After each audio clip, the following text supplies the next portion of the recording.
Today on Week in Review, we look more at highlights from David Eby's Kitimat visit, Terrace and Prince Rupert search and rescue teams work together on a case, and propane was accidentally released from a Ridley Island facility.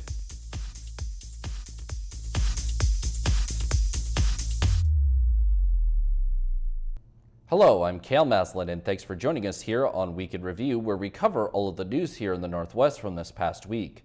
The City of Terrace recently announced that their water restrictions have been upgraded from Stage 2 to Stage 3, and it's set to remain that way for the foreseeable future. Some of the conditions surrounding these restrictions include sprinkling not being allowed at all, the watering of sports fields being reduced, and flowers, shrubs, and other plants can only be watered by handheld hoses that have controlled nozzles, although vegetable gardens and fruit trees are exempt from all watering restrictions, so they can still be sprayed with no consequences. While the numbers were down compared to this time last year, a devastating total of 292 people still ended up passing away in BC due to drug use in both May and June of this year. Among health authorities, Northern Health has had the highest drug death rate in the province in 2025, with 44 deaths per 100,000 people, and both Terrace and Smithers are among the highest drug death rates by local health area. Another new part of the coroner's report included the occupations of the deceased, with 22% of all known BC drug deaths in 2025 coming among workers in equipment operation, the trades, and transportation. The Kitsim-Caelum First Nation recently publicized what the ratification date for their treaty ratification campaign will be.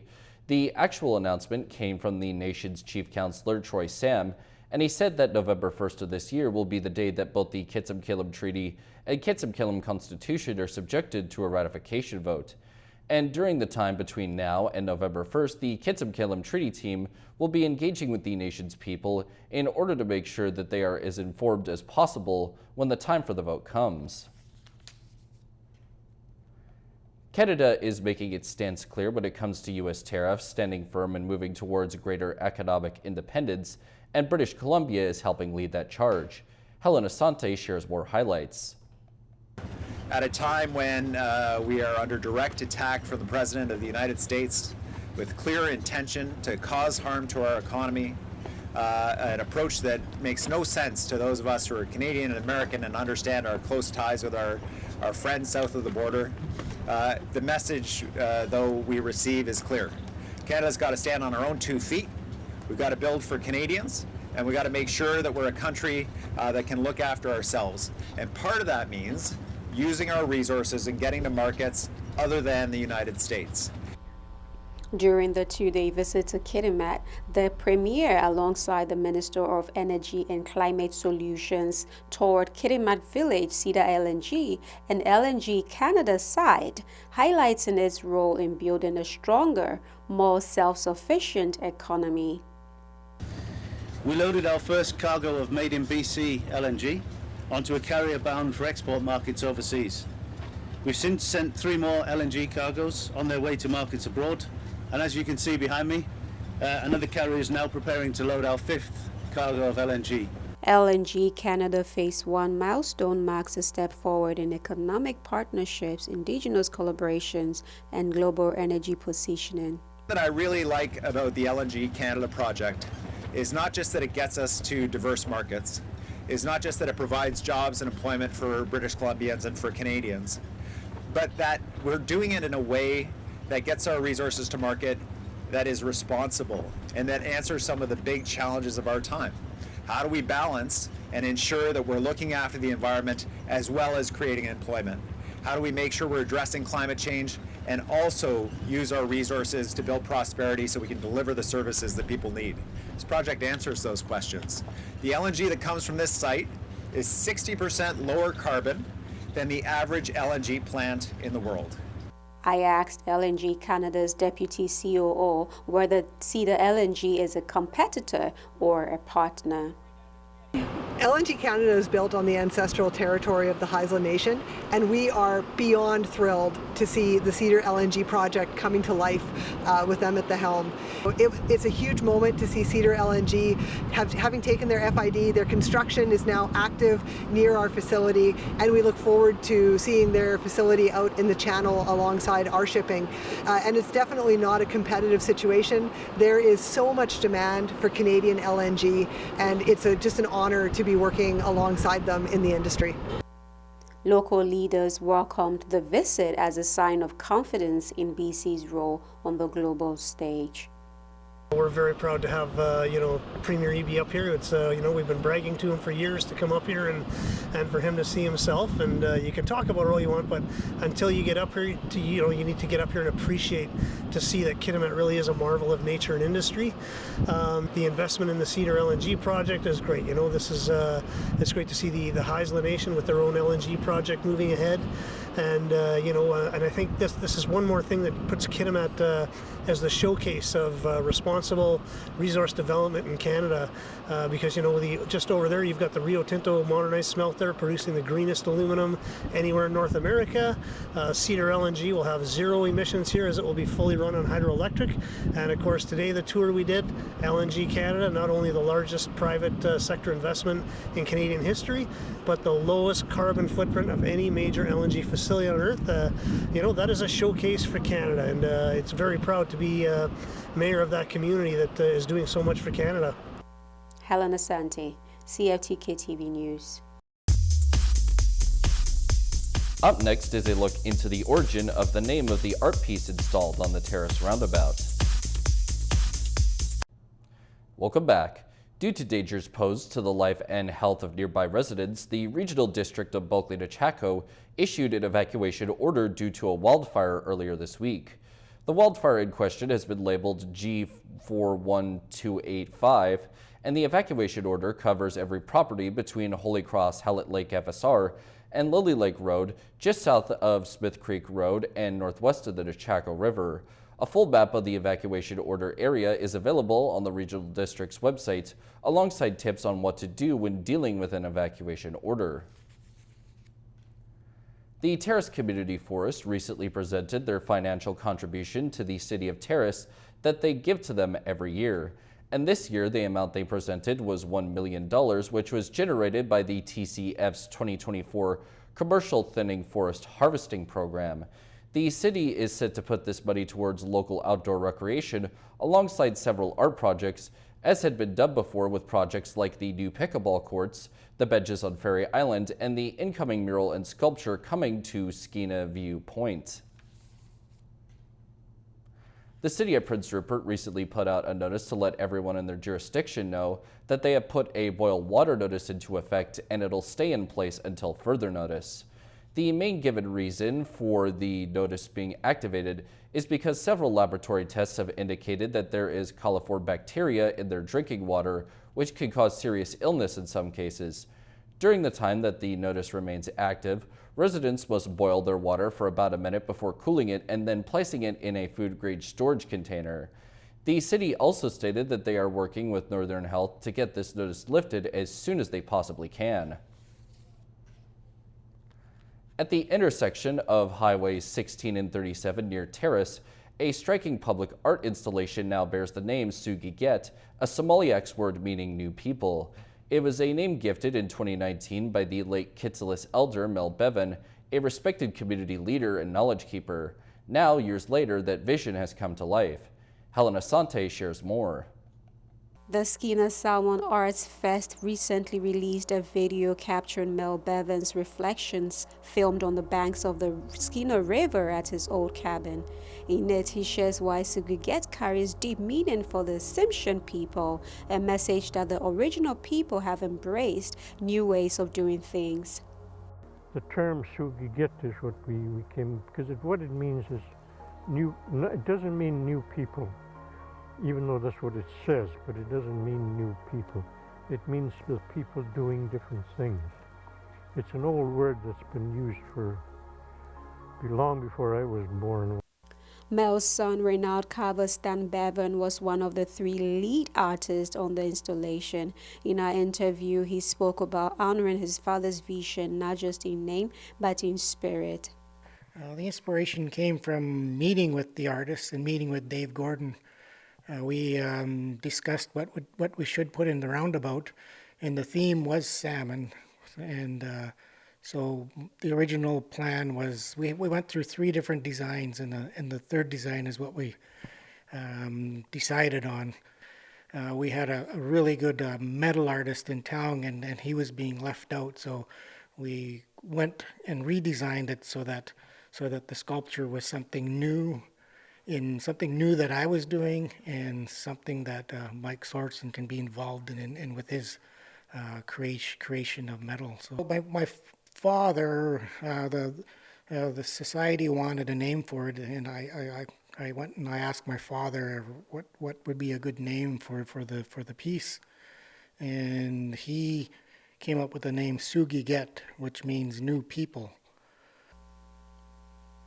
Project director Dave Gordon echoed that sentiment, calling it a unique blend of culture, public space, and living history. To me, it's a remarkable placemaking site that will last for generations, I hope. It really, I think, represents who we are in the Northwest, helps foster our identity, and gives Indigenous people representation where sometimes that's lacking. It's just been an absolute honor and privilege to work with the artist team and with all the other players on our team, and local government, the provincial government. Really need to shout out the Ministry of Culture, Arts and Tourism. They funded the project in its entirety with just one ask from us. I've done a lot of grant writing in my days, and to have one agency come forward with all the funds for a project is really what made it happen. If we didn't have those funds, we'd still be doing bottle drives and trying to fundraise for this. The artwork stands not just as a visual landmark, but as a story passed from father to son, from language to land. Helen Asante, CFTK-TV News.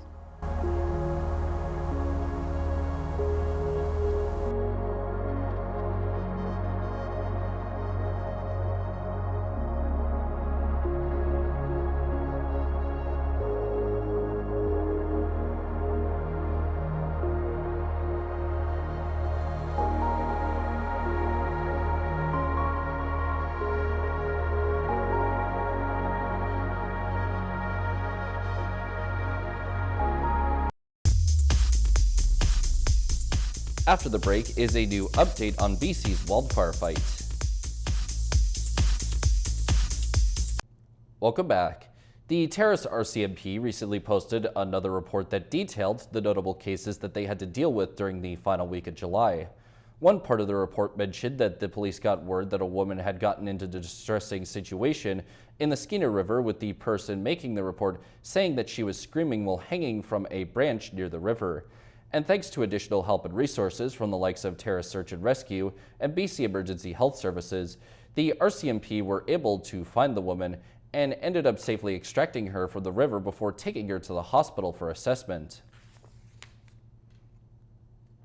Towards the end of last week, the Terrace RCMP got word that there was a man lying deceased in the woods located just off the West Cael Forest Service Road.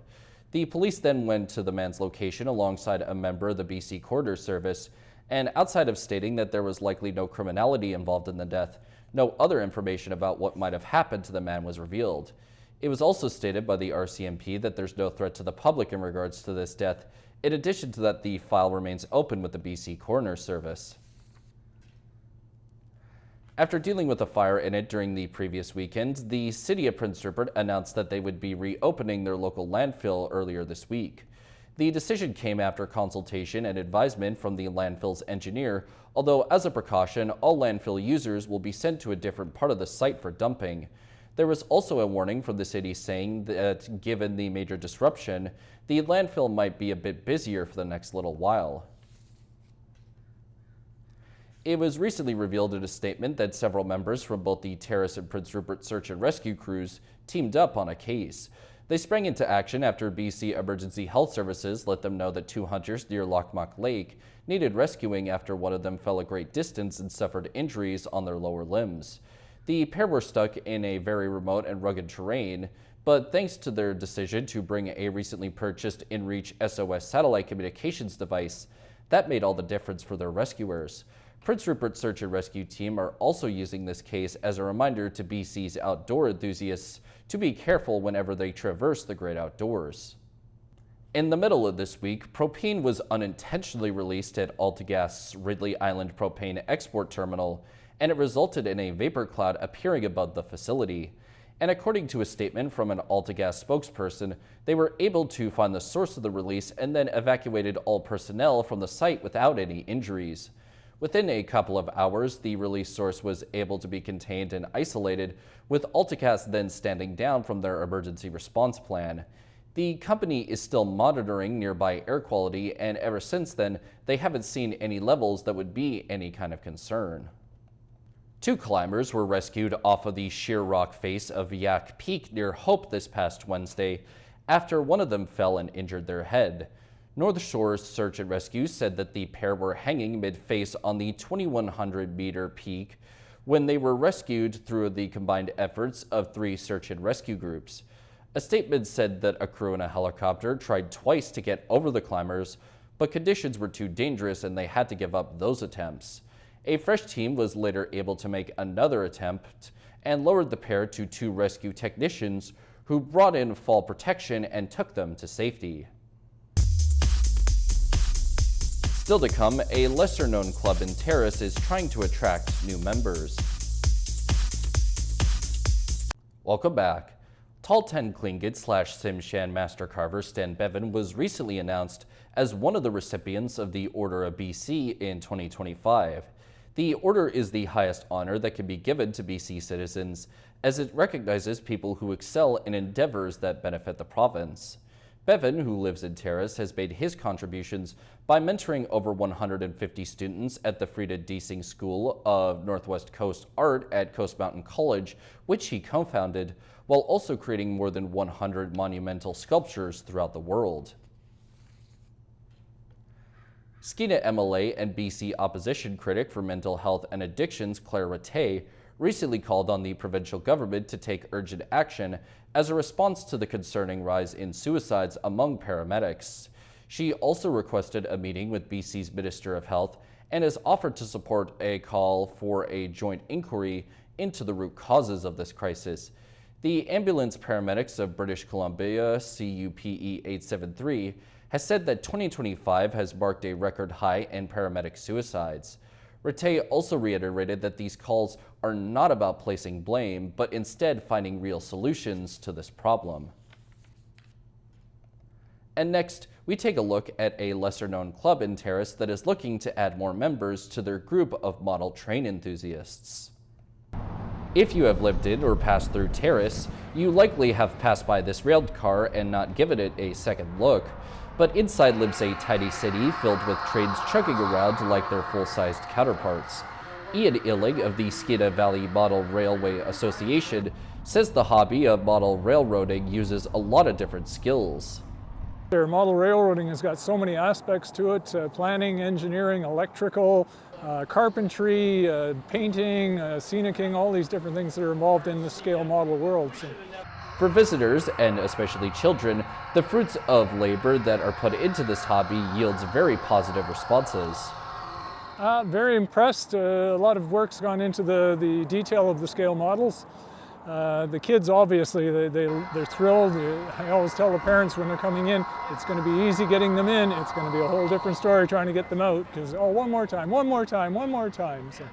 There are not many rail displays left in the Northwest, but Terrace does have a unique twist to its railway club.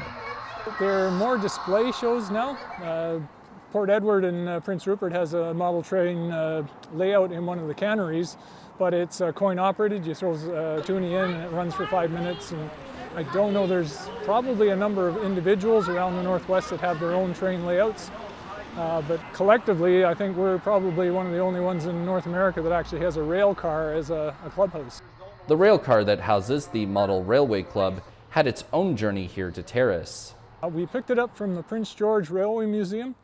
It was one of 3 identical cars that came from BCR. They were work trains, or work cars in a work train. We picked it up for $1. And then the next challenge was getting it from Prince George to Terrace. So we got it here, parked it on a spare piece of track. We had an association with Rain Coast Cranes at the time. One of our members, senior members, and the owner of Rain Coast Cranes were good friends.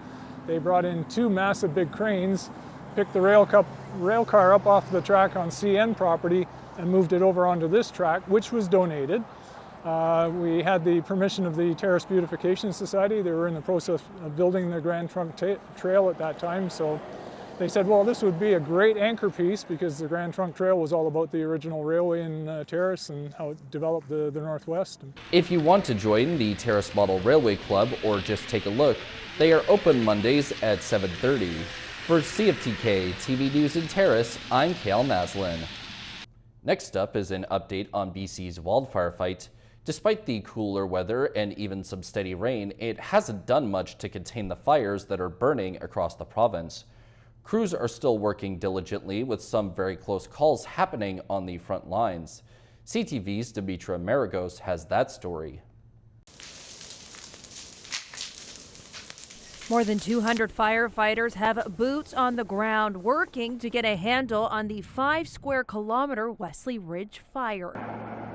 This landmark fire now being called the largest fire threatening homes in Vancouver Island history. Nick Akavati, the Dashwood Fire Chief, says this fire is virtually unprecedented. There's been fire conditions on the hill on Friday that we've never seen on the coast before. And the environmental hurdles? The winds up here are our biggest enemy. Haven't made fighting this fire any easier. Akavati says some homes were narrowly saved. They were at the back door and front door and sides of several properties. Although outside your window, there may be some rainy relief. The challenge is it's not enough. The BC Wildfire Service says there's still great cause for concern. Over the last 7 days, we have seen significant drying in most of the province. And compared to years prior, we're not seeing what we would call a season-ending rain event. Another hurdle on the horizon, fuel drought. Fuels are also very dry, and so it takes less heat and it takes less of those crossover days for us to get to a place where fires have high potential to spread. This past week has been a reminder of how fast our wildfire situation can change. The Forest Minister saying not every fire across the province is or will be like the Wesley Ridge fire. We've been able to contain 85% of the fires this season to 4 hectares or less. Across the province, the number of fires are down from 1,000 to 850 compared to 2024. But some aren't making fire crews' jobs any easier. Over the weekend, 26 violation tickets for illegal campfires were issued in the Coastal Fire Center. That's unacceptable.